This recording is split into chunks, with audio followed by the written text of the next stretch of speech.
کیا.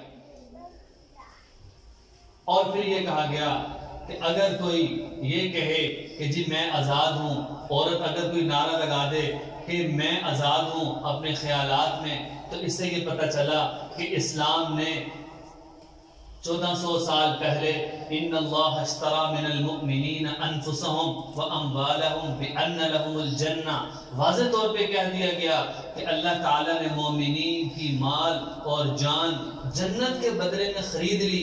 میں اپنی آنکھ کا مالک نہیں ہوں، میں اپنے کان کا مالک نہیں ہوں، میں اپنے ہاتھ کا مالک نہیں ہوں، ان کے مالک اللہ ہیں. یہ اللہ نے مجھے دی ہوئی ہے. اللہ نے طاقت اور صلاحیتیں انسان کو دی. اللہ چاہتے ہیں کہ میری دی ہوئی طاقت، میری دی ہوئی صلاحیت، میری دی ہوئی نعمت انسان میرے لیے ہی استعمال کر کے آئے. اور اس کے بعد یہ کہا گیا کہ رسول اللہ صلی اللہ علیہ وسلم کی حدیث ہے کہ آدمی اس وقت تک کامل مومن نہیں ہو سکتا جب تک کہ وہ اپنی خواہشات اس دین کے تابع نہ کر دے جس دین کو میں لے کر آیا ہوں. اب اسے پتہ چلا کہ اپنی خواہشات کو دین کے تابع کرنا ضروری ہے. اگر میں یہ سوچوں کہ دین میری خواہش کے تابع ہو جائے، ایسا نہیں ہو سکتا.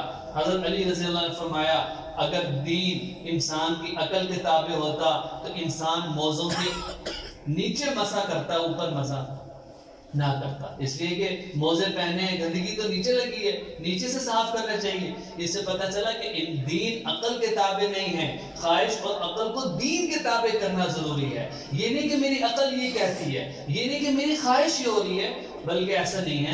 اسلامی تعلیمات میں اسلامی معاشرے کو دیکھا جائے گا. اور پھر یہ کہا گیا کہ عورتوں کے حقوق ہیں. عورت بحیثیت ماں اس کے الگ حق ہے، عورت بحیثیت بیوی اس کے الگ حق ہے، عورت بحیثیت بیٹی یا بہن اس کے الگ حقوق ہیں.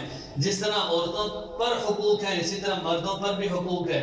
جب ان کے حقوق کو ادا کیا جائے گا تو ایک اسلامی معاشرہ تشکیل دے گا. اور یہ اسلامی معاشرہ ایسا ہوگا کہ جس میں برکتیں ہوں گی، سکون ہوگی، اور اس میں اللہ رب العزت کی فراوانی ہوگی. پھر یہ جتنی اسباب، حالات، مشکلات اور چیزیں ہیں یہ ساری چیزیں نہیں ہوں گی. تو آج کے جمعہ میں جو کچھ کہا گیا، اللہ رب العزت سے دعا ہے کہ اللہ رب العزت کہنے سننے سے زیادہ ہم سب کو ان باتوں پر عمل کرنے کی توفیق نصیب فرمائے. وآخر دعوانا الحمدللہ رب العالمین.